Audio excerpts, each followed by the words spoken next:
Hello, and welcome to Warhammer 40k's Grim History from the Beyond. I'm Zekthar, And I'm Yugson. and we are the chroniclers of all that was, and all that will be in the 41st millennium. We've seen the rise and fall of many empires, and for the next couple of months, we'll be discussing the tumultuous history of the world of Armageddon.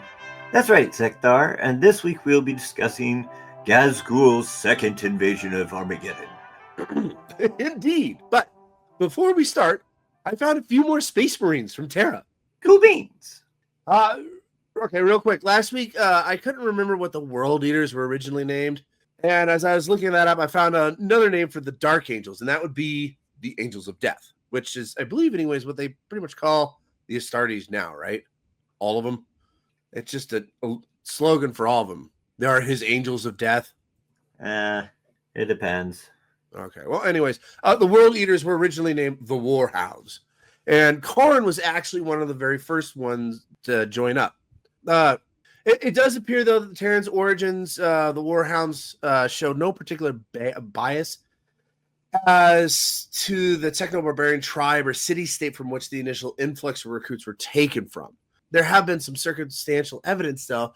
There may have been some psychological screenings used to single out the most inherently aggressive and competitive recruits, an experimental pre-selection program. So that would, as you know, anyways, would kind of make sense with the World Eaters, or the Warhounds they were back then. But getting back to our list, the White Scars were the 5th Legion of the Space Marines, and they were known as the Star Hunters. They first saw action during the Unification Wars on Terra. They were held apart from their brothers and rarely found in massed armies, though. Recruits were primarily drawn from the ice waste of the Thulian Basin. Jubal Khan, the original Jubal Khan, was actually from Terra, and he died in the Horus Heresy during the Solar Wars. Right, which we covered, actually. Mm-hmm. Now, Hermes, apparently a lot of the Space Marines got their start from old Albia. Go figure. Yeah. And another chapter that can find most of their roots there were the Iron Hands, who at the time were called the Stormwalkers. The famous Shadrach Medusa was from Old Albia and was originally known as Shadrach Smith, but changed his surname when they found Medusa. The Imperial Fist were recruited from all over Terra, but their most famous Terra-born Astartes was born in a city that was destroyed during the Unification Wars, but grew up on the Ionis Plateau, and that would be good old Sigi, also known as Sigismund. Well, we don't really have much time, so I got one more because we've got actually a question from Nathan T. But the last founding this week would be the Salamanders. They're originally known as the Dragon Warriors. Not many of them survived the Unification Wars thanks to the battle known as the Assault of the Tempest Galleries, which we covered in our previous discussion, those Stoic Salamanders, one of our older ones. Yes. But the noble Cassian Vaughn, the original Iron Dragon, the first leader of the Salamanders, as well as their first dreadnought, was actually born on Terra.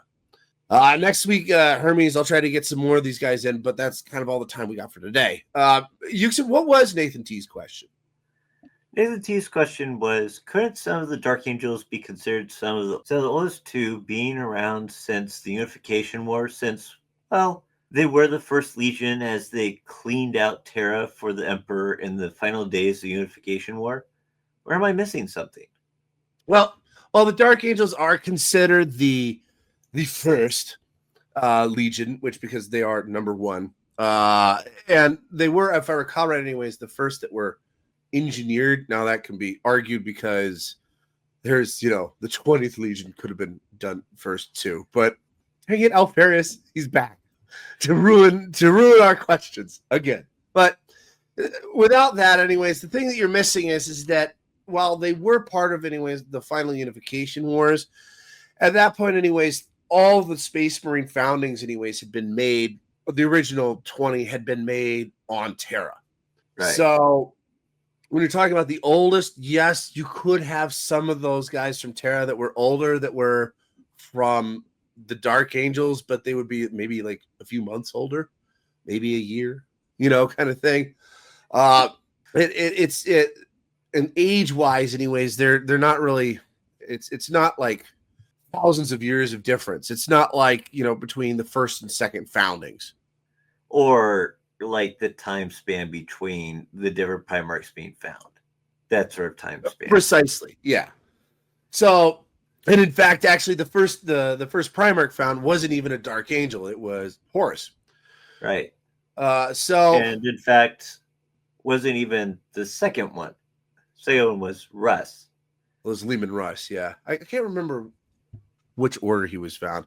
He was one of the earlier ones. It's kind of interesting, actually, with the Primarchs, because there's like the old heads and then the young guys. And there's kind of like the separation, anyways, between about the time we got to they found about 8 of them. Those brothers were a lot closer. It was actually about the time, anyways, I think they found Perturabo.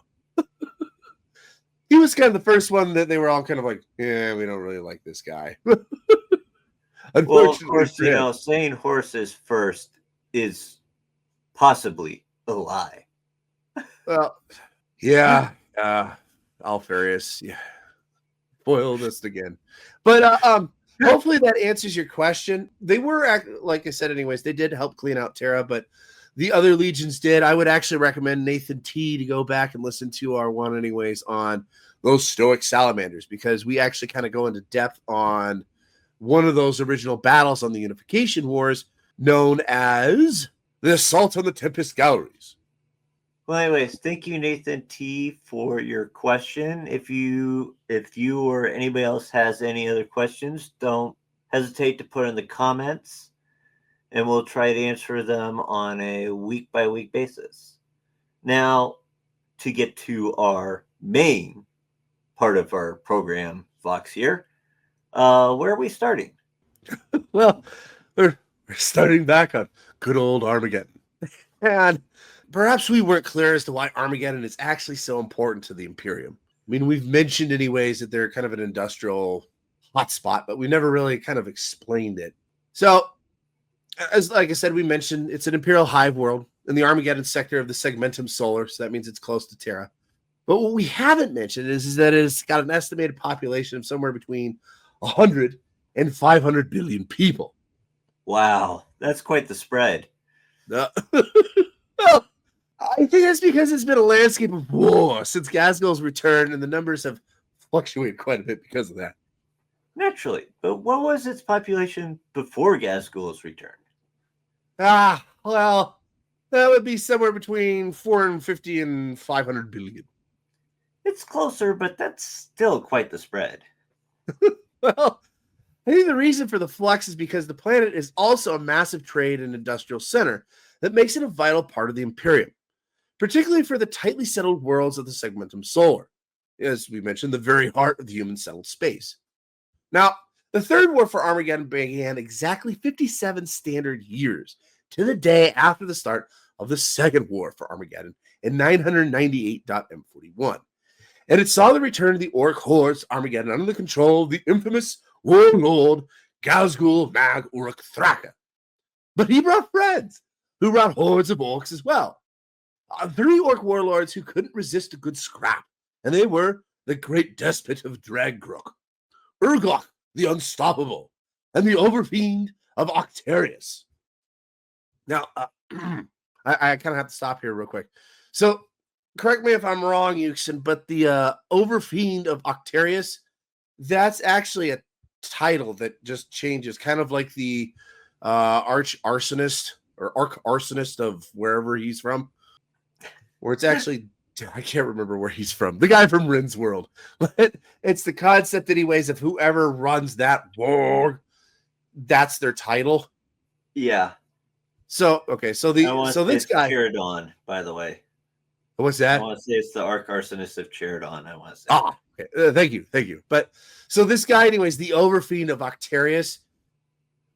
There have been many different orcs that have held that title and name.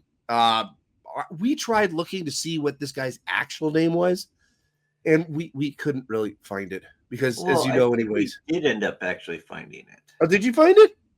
Yeah. Okay. Well, I'm going to keep going. Why don't you see, anyways, if you can find it in your notes? Anyways, they each commanded vast green-skinned forces, led by many other orc war bosses. To create the greatest I already orc... found it. Is Gorsnik Magash. Thank you. But Thank you were saying, you. Where was I? I believe you're talking about the greatest orc whoa, ever faced by the Imperium man. Well, Yes, indeed. Okay, I know what you're going to say anyways. You're going to say that, well, the beast was bigger. At this point, anyways, it's arguable. That is actually arguable. That's how big this thing is. So, I personally would think, anyways, that the beast was bigger just because it did more damage. But then again, it was also they also hit up like Terra too. So, but anyways, we'll get to it later. Okay, but anyways, Armageddon though hadn't sat idle while Ghazghkull had been gathering his forces. Now, following Ghazghkull's first invasion of Armageddon, a long investigation into the planet's readiness and defenses was begun in 948.M41. Extensive works were ordered by the Adeptus Terra to secure the Armageddon system against any future attacks. The Imperial Navy Sector Command was transferred to the Armageddon system, and the naval facilities of St. John's Dock was rebuilt and expanded to accommodate all classes of Imperial Navy warships. 3 permanently manned monitor stations were established in the outer reaches of the star systems, named after 3 of the greatest heroes of the Second War for Armageddon: Mannheim, Dante, and Yarrick. Ground-based and orbital defenses were rebuilt and heavily reinforced. Gravitic minefields were seeded throughout the star systems, with substantial increase in the numbers of sublight system defense ships and monitors were ordered. On Armageddon itself, the long process of reconstructing the hive cities destroyed by Ghazghkull's first invasion began. This was a process that was still ongoing over 50 Terran years later. In part, the slowness of reconstruction was caused by the increased number of Planetary Defense Force, or PDF for short, regiments that were raised over this period, despite a lowering of Armageddon's tithe of regiments destined for the Austrian Militarum. A military council was appointed by the Administratum to rule over Armageddon and was made up of high-ranking officials of the Imperial Guard, the Imperial Navy, the Departamento Militarum, the Adeptus Mechanicus, the Ecclesiarchy, and a governor of each of the major hive cities on Armageddon. The council was led by General Korov of the Imperial Guard, a respected veteran of the Bacchus Crusade. Now, from 949.M41 to 978.M41, General Kurov coordinated a series of xenocidal campaigns conducted throughout the equatorial jungles between Armageddon Prime and Secundus, and on the frozen planet of Chosen, to eliminate feral orc infestations which had sprung up in the aftermath of Ghazghkull's invasion. As the 50 standard years passed, Armageddon slowly rose from the ashes, its defenses stronger and more powerful than ever before. Still, it would not prove to be enough to face the green storm that was coming. The first sign of the coming invasion was a series of orc attacks on the star system surrounding Armageddon and other Imperial worlds nearby. First, the nearby world of Minerva suffered from the depredations of orc pirates. Then the agri world of Rus was likewise assailed by greenskins. Over a period of solar months, in spite of the heroic efforts of the Imperial Navy, the number of Imperial merchant starships reaching Armageddon was cut in half.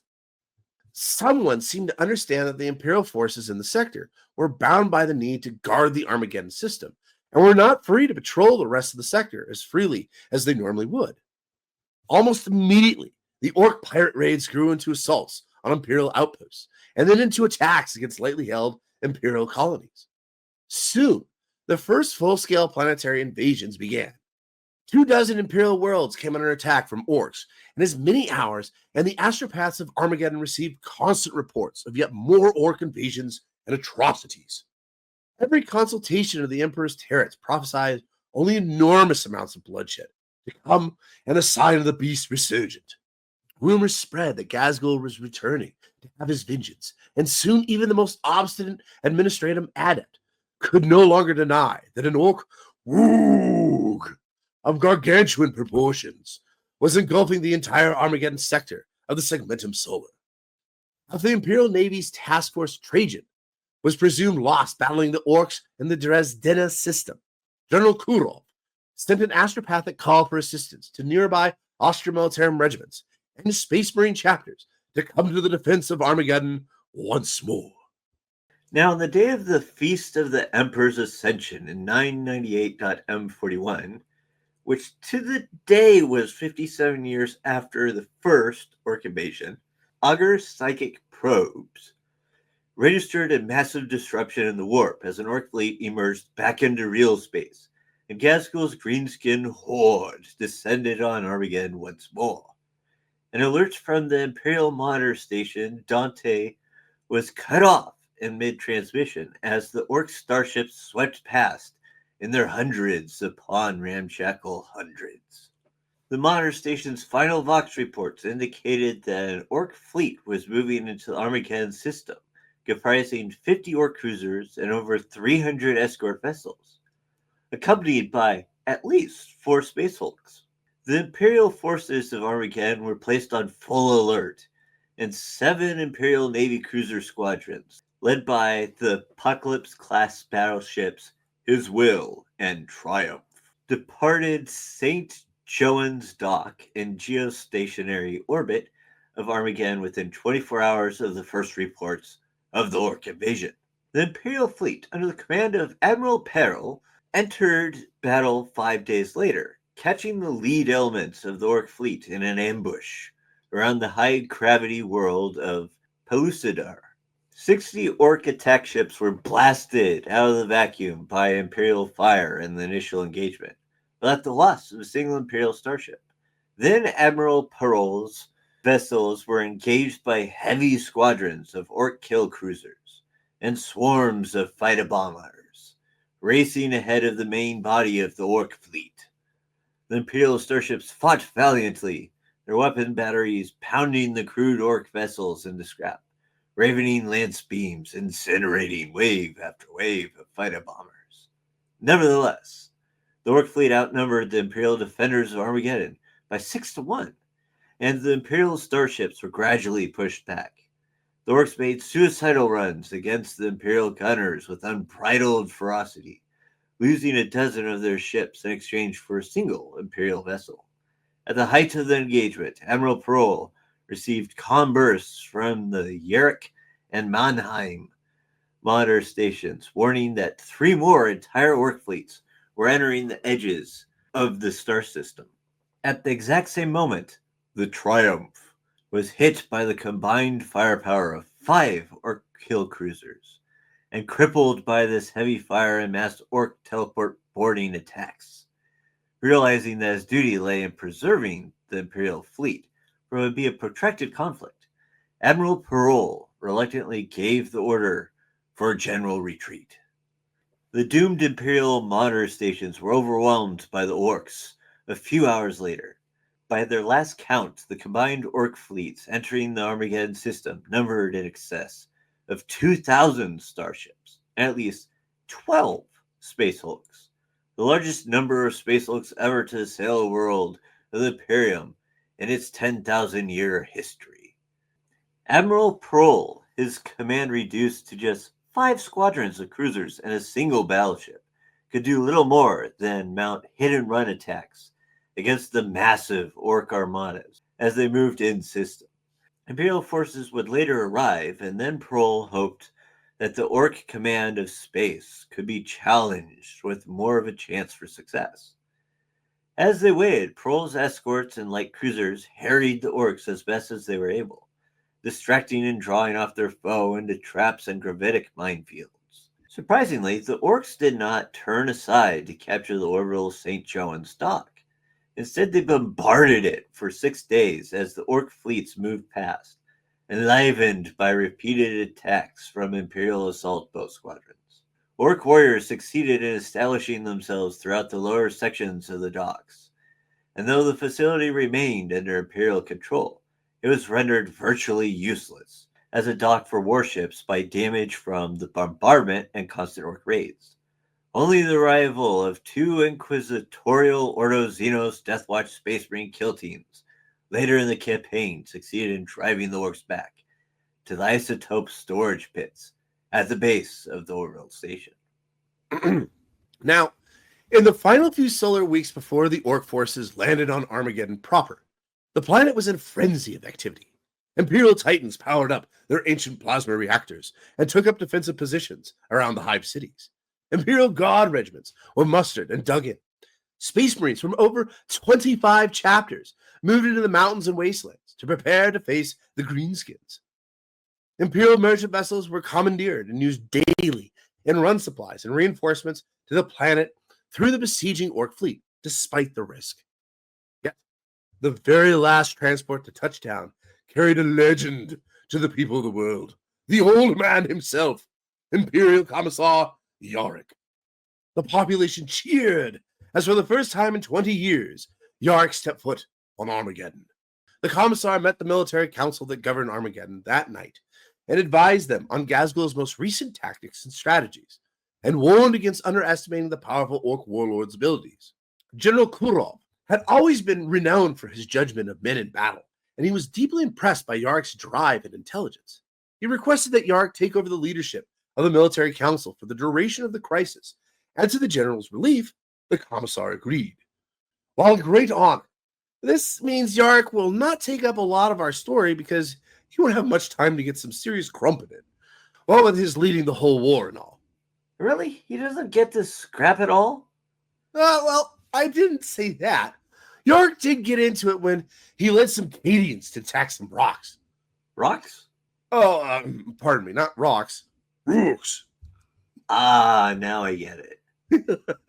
For those of you who don't know, Rooks are a form of spaceship used by the Orcs. Basically a large hollow-out asteroid fitted with guns, engines, guns, targeting systems, and some more guns. Rooks are incapable of warp travel and are used to drift from one world to another within a system. Now, Rooks control their descent by random discharge of modified force fields, reversing polarity charges at a molecular level. It is unknown if this technology was developed by the Orcs themselves or simply looted from other sources. My best bet is there's more than likely Archimedes had something to do with it. Quite right, brother. Anyways, the force field, in combination with the modified tractor beams, produces a low-pressure wave extending for over 261 miles and a temperature of over 318 degrees above the surface, which means during the descent operation, it boils the ground beneath the Rook up to 33 feet deep and coating it in a silicon-based layer. This silicon-based layer provides additional stability for the Rook, at least until support structures consisting of thousands of automatically adjust spike-tipped anchors are deployed, allowing the Rook to disperse its cargo by a series of hydraulic ramps. Rooks can transport vast numbers of infantry, large vehicles, and even gargants, with one example deploying at least 8 and perhaps carrying as many as 17 more. This Rook was also armed with massive weapons arrays, featuring missile launchers, las cannons, and other larger-scale weapons. It is known that in any system containing Orcs will quickly gather a large number of Rooks, as they are built at a startling rate. Rooks come in a variety of classifications, such as the standard Rooks, larger big Rooks, and massive mega Rooks. Yes, and Gazgul is going to use these Rooks to devastating effect. That I will discuss in a minute. But getting back to Commissar Yarick. Right. Well, Yarick hopped on his Baneblade, the Fortress of Arrogance, which he modified by refitting it with an armored cupola, giving Yarick a pulpit from which to command and inspire. The turret also includes enhanced sensors and communication arrays, and was repainted in the black color of the commissariat, with a huge skull fixed in front of the hull. Roaring his encouragement from the pulpit, he had a grand old time with those Cadians, smashing a couple of Rooks before he was called back to the boardroom, where we will leave him until the end of the war.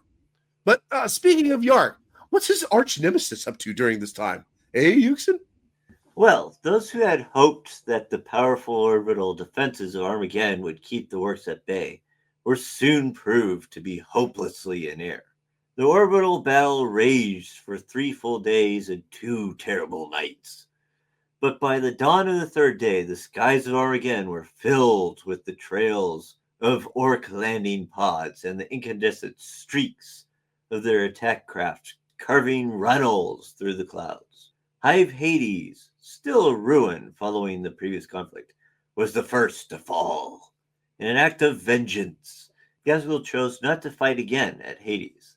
Instead, the entire hive and its inhabitants were smashed asunder by the colossal impact of giant asteroids dropped from the orcs' orbiting space hulks. This act of wanton destruction was but a premonition of the monstrous bloodshed that was to come.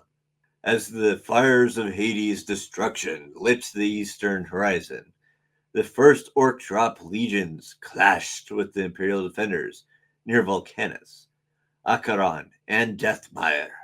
Ground-based defense lasers and missile silos took a terrible toll on the orcs as they landed, but the hulking survivors regrouped and assaulted the defenses with such a ferocity that soon more and more of the greenskins' horde was reaching the planet's surface, unharmed. Feral orcs swept down from the Palladus Mountains and out of the world's equatorial jungles to join the growing numbers of their more technologically inclined brethren. Where the Imperial defenses proved too strong to be taken by frontal assaults, huge mobs of orcs and their war machines were teleported directly into battle from the space hulks waiting above. As the ground defenses fell silent on the third day of the orc landings, Yark ordered every remaining aircraft on Armageddon to be thrown into the battle in a desperate attempt to destroy as much of Gazgul's ground troops as possible.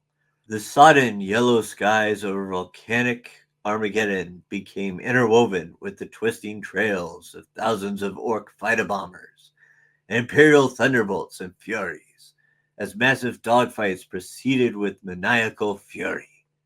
The Imperial aircraft had the advantage in that they could return to their armored air bases to refuel and rearm, whereas the orcs had to reserve enough fuel to climb back up to their starships and space hulks in orbit.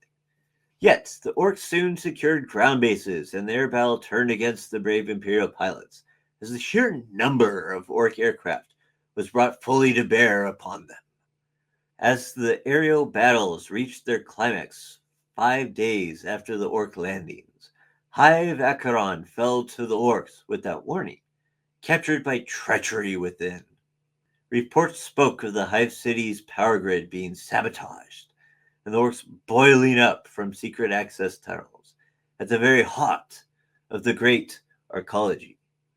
The instigator of these terrible crimes was revealed to be none other than the infamous war criminal and former Armageddon planetary governor, Hermann von Strab. He's back. He took over the conquered Hive City as its new overlord, announcing that it was his divine right to rule over Armageddon. Orc brute squads stood ready to silence any dissenters who doubted von Strab's new right to rule. Shockingly, much of the old nobility in Acheron welcomed back von Strab as their long-lost prince, choosing to ignore the fact that he had thrown in his lot with some of the most violent Xenos known to the Imperium. At High Vulcanus... Wait. Hang on a second. Yes? We can't just move on from this. I mean, what happened to von Strab? Let's see here. In a daring covert operation conducted by the 13th Penal Legion under the command of Colonel Schaefer, the traitor's former planetary governor, Hermann von Strab, was killed in the occupied Hive Acheron when he was tackled over the edge of a balcony by the demon-possessed psyker Lieutenant Cage. Cage had led the 13th Penal Legion into a trap, allying himself with von Strab in his possessed state, but had managed to overcome the demon's will just long enough to tackle the treacherous governor and prevent his comrades' execution, where both men supposedly fell to their apparent deaths. And I mean supposedly because later it was found out that Lieutenant Cage happened to survive, creating a survival and lack of subsequent possession to the Emperor, and later rejoined Colonel Schaefer's command to save Armageddon from demonic incursion. Now, getting back to the action, on the same day that Acheron fell to betrayal, massed Orc infantry surged over the 20 square miles of defenses atop Volcanus Mount, just beyond the Hive City's outer suburb. 17 garrison regiments of Armageddon Hive militia were routed, and the Orcs captured many weapons and Imperial fortifications fully intact. Volcanus itself soon found itself besieged, surrounded by a ring of Orcish power and relentless pounding by captured Imperial macro cannons and barrage bombs. Outside Deathmire, the defense went better. The Titans of Legios Tempestor and Victorum, with their supporting regiments of the Mechanicus Cybernetics Scutari, virtually exterminated the Orcs' Blackfire tribe in a 3-day battle across the plain of Anthrand. But the Orc landers fell from the skies like an endless storm, and the fight spread across Armageddon like a wildfire, till every hive city and factory complex was involved. In many places, Orc attacks were beaten off by the bravery and ferocity of Imperial defenders, but again and again the Orcs regrouped and attacked once more, stretching the defenders to the limits of their endurance and beyond. As Yerk had predicted, Ghazghul's strategies proved effective.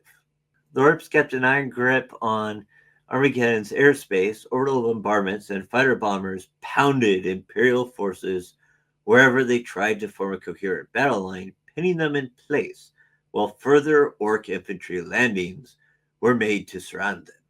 Where the Orcs found themselves outnumbered, they fought with guerrilla tactics, striking at their human foes and then withdrawing into the world's harsh ash wastelands before retribution could arrive. Ghazghul had learned the lessons of Jigan 17 very well, where he had used guerrilla tactics which rendered the powerful but stacked Imperial defenses wholly useless. On Armageddon, he deliberately prepared so that the fighting was scattered and chaotic, precisely the conditions in which Orc warbands thrived. Imperial regiments were denied the support and coordination that humans depended upon to defend effectively. And how did he do this, you might ask? Speed freaks! Exactly. But I'm getting a little ahead of myself here. As the battles raged furiously on Armageddon's surface, Ghazghul unleashed another of his surprises. Dozens of the great Orc rocks, encountered by Admiral Pearl's starships, began to descend from orbit. The Orc rocks made landings in the verdant equatorial jungles and across Armageddon Prime and Secundus. Many were lost to ground fire or Orky accidents, but each one that survived became a new bastion for the Orcs, a rallying point, and a new citadel. As well as their huge guns and missile batteries, the rocks contained giant teleport arrays created by Orchimedes that were similar to those Ghazghul had used during the Messina campaign. These were employed to teleport down Orc reinforcements from their orbiting fleet, including gargants and heavy artillery, in a seemingly endless stream of greenskins. For the rest of the war, the Space Marines bore the brunt of eliminating the Orc fortresses where they could, with the Salamanders chapter winning particular honor for their successes against the Rorks along the Hemlock River. More about that later. Despite more and more Space Marine counterattacks striking deep into the Orc battlefronts, the Rorks and the teleport reinforcements had the Imperium once again back on its heels. Ghazghul still did not relent. Rather, he pressed his advantage. This was the perfect opportunity to release the Speed Freaks. Now, the Orc cults of speed have been around as long as there have been Orcs. These velocity-addicted warriors are extremely mobile, every trooper mounted on some type of war buggy, or truck, while every clan has its speed-crazed orcs. This tendency is most common amongst the evil sons. By their very nature, all speed freaks are fast, impulsive, and likely to charge at the first opportunity. Only the commanding presence of Gazgul, a no-nonsense Goth, had any chance of using such headstrong forces in as controlled a fashion as he did. By Gazgul's orders, the speed freaks were held in reserve and nearly killed them, not to be first in battle, but instead to sit, doing nothing but revving their engines and waiting. Patience is not a virtue found among speed freaks, or orcs in general for that matter. I'm kind of shocked that he actually held some people in reserve. We talked about this a couple weeks ago. Orcs don't really normally do reserves. Now, Anyways, sorry, carry on.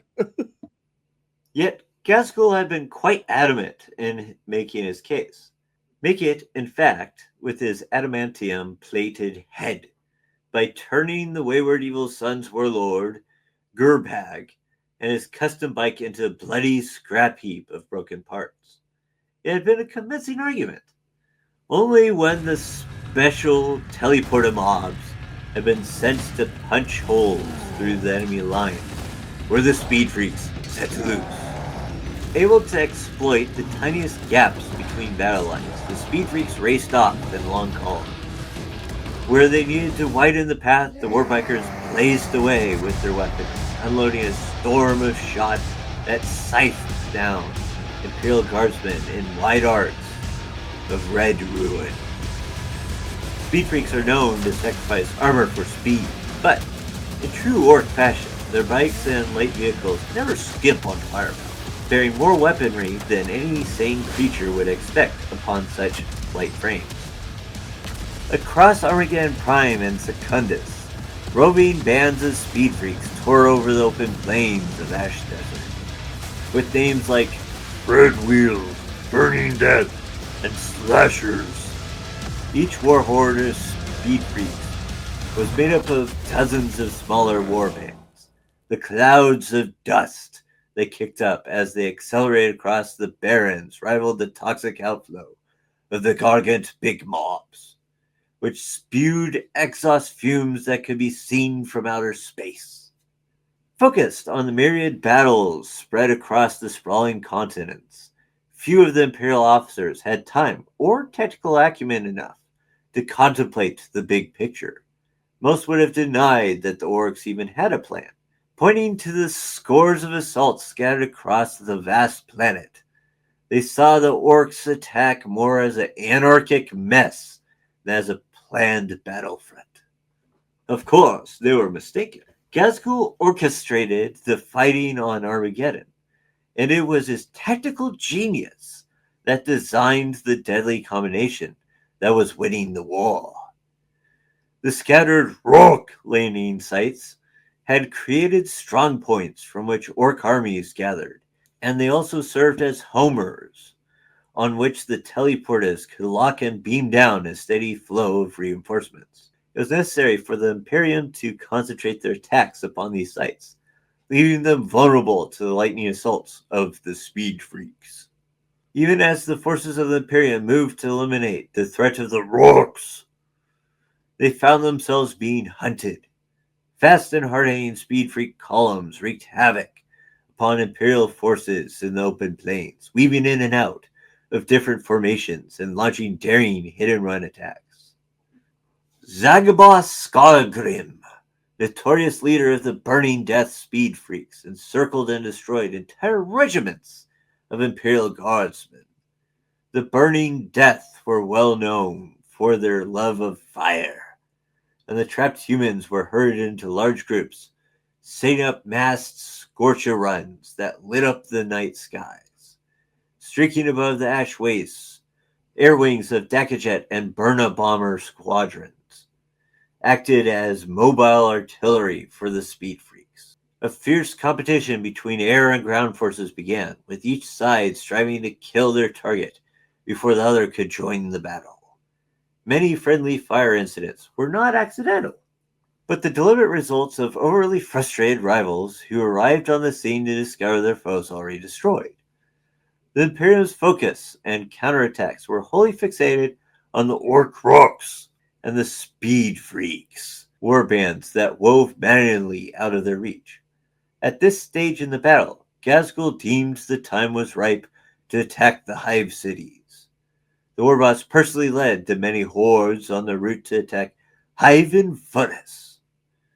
Even as the few Imperial reserves were committed, word came from the seaport hives of yet more massive Orc attacks there. Mysteriously, Orc Rorks had made landings in the Fireways and Deadlands to the north and south of the main continent of Armageddon. These grim lands had been believed uninhabitable, but their value became apparent solar weeks later when hundreds of tanker-sized Orc submersibles rose from the polluted waters and made landings at Hives Tempestora and Hell's Reach. Surprise was total, and within solar days, Tempestora fell. Although Hive-gained militia held out long enough at Hell's Reach for Tempestus Scions and Space Marines to arrive, preventing the Orcs from overrunning the other half of the Hive. Besieged and bombarded, Tartarus Hive drove off their greenskin attackers, but victory was a hollow one. The Hive was ruined, its great factories torn apart for scrap by industrious Death Skull scrap mobs. Just south of the plains of Anthrand, a vital water processing plant known as Gatana Bay was the site of a battle that escalated to become the largest dreadnought conflict of the campaign. Large vehicles could not navigate the maze of pipes that made up the vast refinery. Without armor to oppose them, the dread mobs were an unstoppable force, able to gun down or smash aside all the human infantry that dared defend those twisted corridors. The Orcs were only checked by the arrival of Space Marine dreadnoughts from no fewer than 5 different chapters. Tank bustas and Space Marine devastators moved into the tangle of pipelines, hoping to shift the balance upon the deadly battlefield. Although the Orcs were ultimately forced to withdraw, the damage wrought upon the facility by the Greenskins was irreparable, cutting off water to much of Armageddon Prime. Now, before you plug in the next part of this campaign, what are your thoughts on the startling speed of taking land and the tactics of the Orcs? Ironically, they remind me a lot, actually, of what Terran 42 warfare tactics are today. Fast mobility instead of strong forces moving at slow paces. It seems actually fairly inventive and something actually that would work far better than what the Imperium uses. Well, lest we also forget the rocks. Well, I mean, even the rocks, anyways, that you're talking about, anyways, dropping down instant fortresses. So, yeah. I mean, yes, I understand what you're saying, anyways. It's strong points that they can mass around. And I think he used that on purpose because Orcs, the farther they get away, the faster they get going, the harder it is to control them. So, well, that plus you kind of want them as focus points since they also became basically a teleportation location. Yeah. So you didn't even have to risk losing people on the way down. You just go poof. Right. They're there. So, I mean, they turned into pretty much instant fortresses, Orc fortresses, which, I mean, is something, anyways, that, I mean, it's kind of a cool thought process because it's pretty much impossible to do. I mean, the closest you got now, anyways, are like engineers, anyways, developing forward operating bases. I mean, they show up, normally takes them a couple weeks, anyways, to build something out in like desert or wherever they are. And normally it's fortified, but it's not, I mean, it's not a giant rock fortified. So, and they don't really drop it from space. I mean, it's significantly faster with a rock. It's just like, we drop it here, and there it is. Ta-da!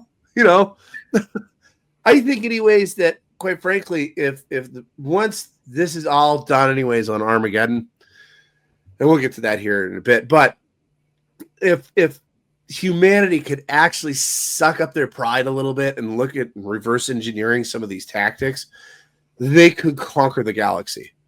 We've Right. talked about time, and especially when we were talking about the Austro Militarum, we talked about time and time again, just the concept that they're moving in the opposite direction, anyways, of what warfare should be moving in.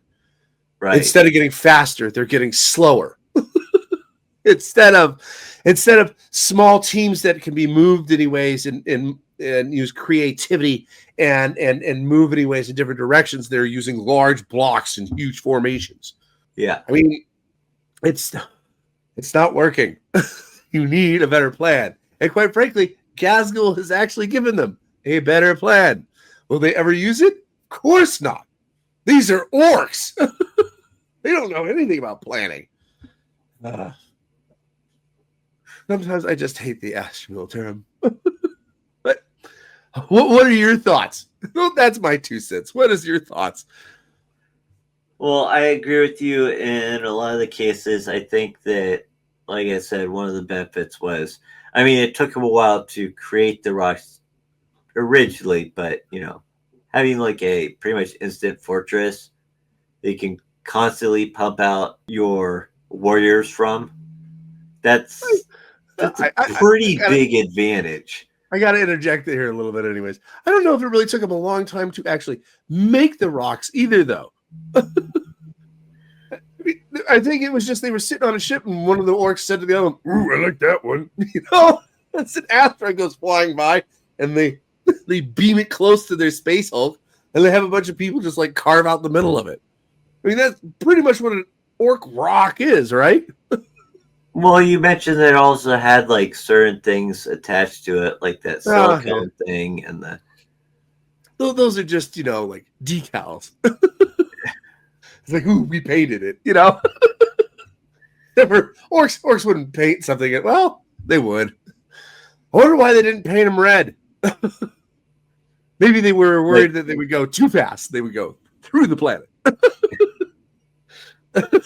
Or you find out that a couple of the ones that weren't hit were purple. Ah, there you go. Yes. No one could see these ones. Maybe we paint them all purple next time. Until they went through the atmosphere, but that's because the paint disappeared by then. Maybe they did that's a good point. Maybe they originally did paint them, and the paint actually just all got eroded when they went through the atmosphere. Well, that didn't work. You could almost see that the red ones were getting there faster right as they hit the atmosphere, and then they just went with the rest of them. But yeah. It's like, we didn't even see that one until it hit the atmosphere. What the heck's up with that? And on that note, we are out of time for today. Join us next time as we finish the Third War of Armageddon.